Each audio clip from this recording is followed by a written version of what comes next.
Hi friends, मैं परिंदर खारी। Friends, आज की हमारी गेम जिनकी वीडियो रिकमेंडेशन है उनकी आईडी है फाइटिंग वैरायटीज, और जिस गेम के ऊपर उन्होंने मुझसे वीडियो बनाने के लिए कहा है फ्रेंड्स, सन 2012 विमेंस वर्ल्ड चैंपियनशिप की एक गेम है। और यहाँ दो आमने सामने खेलने वाली जो खिलाड़ी है वे अनाताशिया बोर्डनेरुक। फ्रेंड्स, ये रशिया की विमेन ग्रैंड मास्टर है। 24-15 इनकी रेटिंग है। वहीं लीला जावा शिवली, ये 24-55 की इनकी इल्यू रेटिंग है और जॉर्जिया की ग्रैंड मास्टर है। तो चलिए शुरू करते हैं। यहाँ E4 के साथ अनाताशिया ने शुरू किया। C5 का रिस्पॉन्स यहाँ लीला जवाखशिवली ने दिया। देन नाइट F3 हुआ।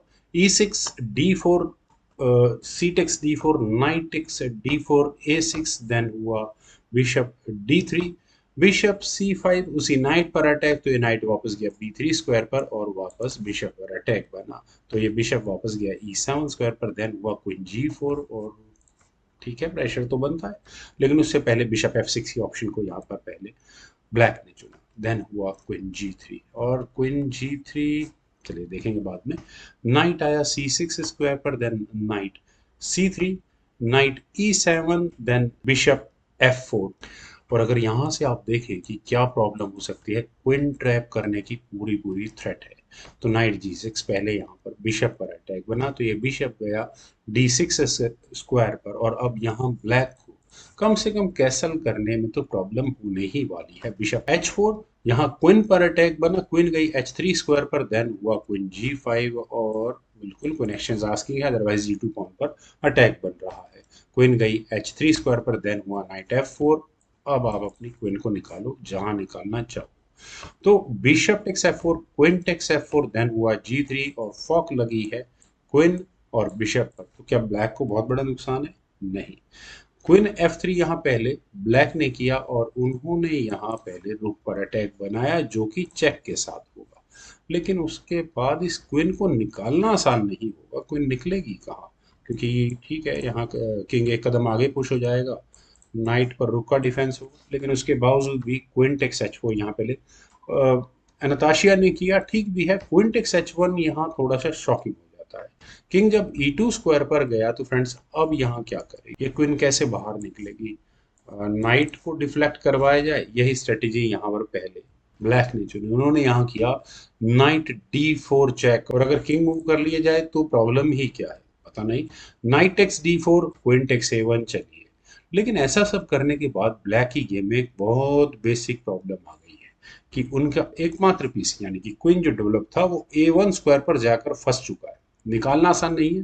हाँ, क्वीन टेक्स B2 बिल्कुल ऑन है, जैसे ही मौका मिलेगा, लेकिन मौका मिलेगा तभी तो। यहाँ E5 के ऑप्शन को पहले वाइट ने चुना, देन हुआ D4। और फ्रेंड्स, इसे मैं कहूँगा यहाँ करना चाहिए था। नाइट पर प्रेशर बनता उससे, ठीक भी रहता। खैर, यहाँ N% किया पहले वाइट ने, और कौन मौका छोड़ेगा इस चेकमेटिंग थ्रेट का? ई टेक्स D6 के बाद यहाँ ये चेकमेट की थ्रेट है, इससे बचने के लिए पहले किया गया F6। और फ्रेंड्स, यहाँ इस पॉइंट पर वैसे तो क्वीन की चेक क्लियर नजर आ रही है। इस चेक से बचने के लिए आइदर जी पॉन, नहीं जी पॉन तो आगे कुछ हो नहीं सकता, अदरवाइज बिशप सेक्रीफाइस हो जाएगा क्योंकि रूक अनडिफेंडेड है। तो किंग F8 स्क्वायर पर ले जाए इधर, उसके बाद क्वीन A5, और ये थ्रेट बहुत डेडली हो जाएगी अगर ऐसा होता है तो। खैर, यहाँ पहले चुना गया बिशप टेक्स H7। एनाताशिया का ये मूव भी थोड़ा सरप्राइजिंग था। पॉन लिया गया, क्यों लिया गया ये इंपॉर्टेंट है। यहाँ इस पॉइंट पर किंग अगर F7 स्क्वायर पर जाता है, तो मेरे ख्याल से ब्लैक के दिमाग में यही रहा होगा कि ये चेक और एक्सचेंज सेक्रीफाइस के साथ साथ यहाँ एक्सचेंज डाउन होना पड़ेगा, सॉरी, बिशप सेक्रीफाइस के बाद यहाँ पर। खैर, यहाँ चुना गया किंग F8, लेकिन किंग के F8 स्क्वायर पर जाने के बाद नाइट गया E4 स्क्वायर पर। आपको ये B2 पॉन लेना है, ले लीजिए, कोई इशू नहीं है। तो रुक टेक्स H7 ब्लैक के लिए शायद ब्रीदर मिल जाता, एक्सचेंज डाउन हो जाते, क्योंकि जिस तरह से एक गेम आगे बढ़ी थी ये वाली, तो बिशप ने काफी परेशान करके रखा था यहाँ से। चलिए गेम पर चलते हैं। यहाँ खेला गया पहले E5, और यहाँ इस पॉन से नाइट पर अटैक। और फ्रेंड्स, इस गेम में सबसे बड़ी खास ध्यान देने वाली बात ये है कि ये नाइट काफी देर तक इसी पॉन पर ही रखा रहने वाला है, क्योंकि यहाँ पर पहले व्हाइट ने चुना नाइट टेक्स F6, वो भी नाइट सेक्रीफाइस के साथ। अब ब्लैक के सामने क्वेश्चन है कि वो किस नाइट को ले, क्या करें यहाँ पर इस पॉइंट पर। चलिए कि कर सारी ऑप्शंस कंसीडर करते हैं जो नहीं चलेंगे। सबसे पहले ई टेक्स D4।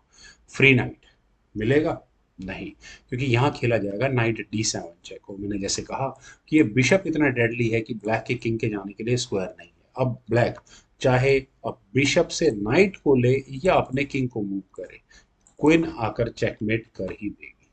खैर, दूसरी ऑप्शन है जो अभी भी फ्रेश नाइट सेक्रीफाइस किया गया है, यानी कि जी टेक्स F6 उसे एक्सेप्ट किया जाए।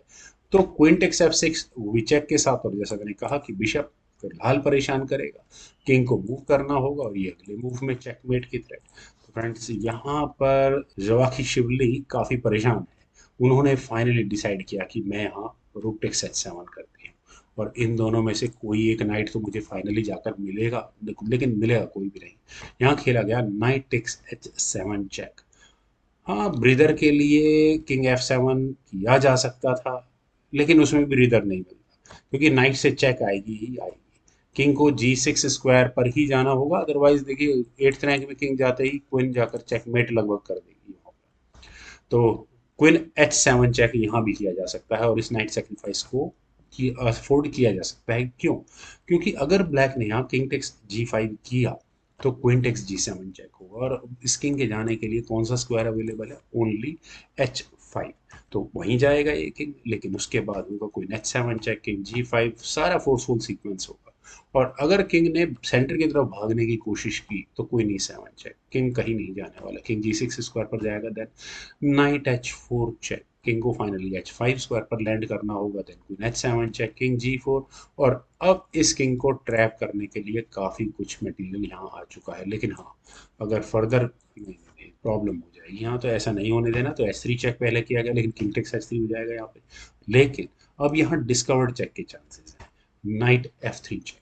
और अब इस किंग के भागने के लिए एटलीस्ट ये जी फाइल में ये G2 स्क्वायर अवेलेबल नहीं है, अदरवाइज क्वीन H2 चेक, और वो मेट हो चुकी होगी। तो किंग को G4 स्क्वायर पर ही जाना होगा, then knight takes E5 check होगा, किंग फाइनली जब E5 G5 स्क्वायर पर जाएगा तो क्वीन से चेक, और वो मेट होगी। खैर, ये मेरी एक कंडीशन थी कि अगर किंग को F7 स्क्वायर पर लेकर आया जाए तो ब्लैक ने भी कैलकुलेशंस की होंगी, उन्होंने अपने किंग को रखा G8 स्क्वायर पर कि मुझे कम से कम एटलीस्ट एक या दो मूव्स का तो चांस मिले।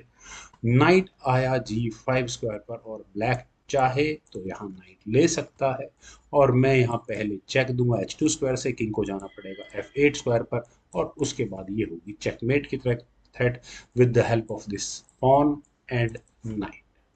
तो ब्लैक ने डिसाइड किया क्वीन टेक्स A2 करने का। क्यों?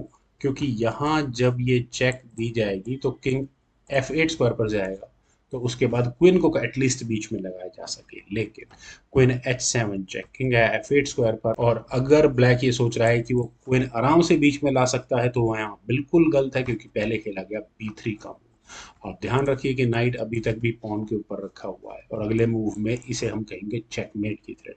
तो क्या करें? ब्लैक ने यहाँ किया बिशप G4 चेक। बिशप से चेक तो थी, बचने के लिए एफ पॉन आगे पुश करना ही था, और अब बिशप तो खैर हैंगिंग है ही। प्रॉब्लम यहाँ किंग के साथ भी है, किंग गया E8 स्क्वायर पर, लेकिन यहाँ अनताशिया के मूड में बिल्कुल भी ना तो ये रुक लेने का है और ना ही बिशप को लेने का है। उन्होंने यहाँ किया क्वीन G8 चेक, किंग गया D7 स्क्वायर पर, क्वीन F7 चेक। फाइनली खेला गया, देखिए किंग 8th रैंक में जा नहीं सकता, अदरवाइज चेकमेट है। यहाँ किंग टेक्स D6 खेला गया, और अब क्या कुछ किया जा सकता है इस गेम में? चलिए देखते हैं कहाँ से चेक आएगी। खैर, फाइनल मूव था यहाँ नाइट E4 चेक का, और ये चेक मेट है फ्रेंड्स। आप यहाँ इस किंग के जाने के लिए स्क्वायर्स देखिए, कोई भी अवेलेबल नहीं है। फ्रेंड्स, क्या शानदार चेकमेट है! ऐसी चेकमेट तो देखने को कम ही मिलती है। जो उम्मीद है आप सभी लोगों को भी ये गेम जरूर पसंद आई होगी, तो आप लोग वीडियो को लाइक करें, शेयर करें, और मेरे YouTube channel chess group please subscribe जरूर करें। आपके कमेंट्स का मुझे बेहद इंतजार रहेगा। Thank you for watching and bye for now.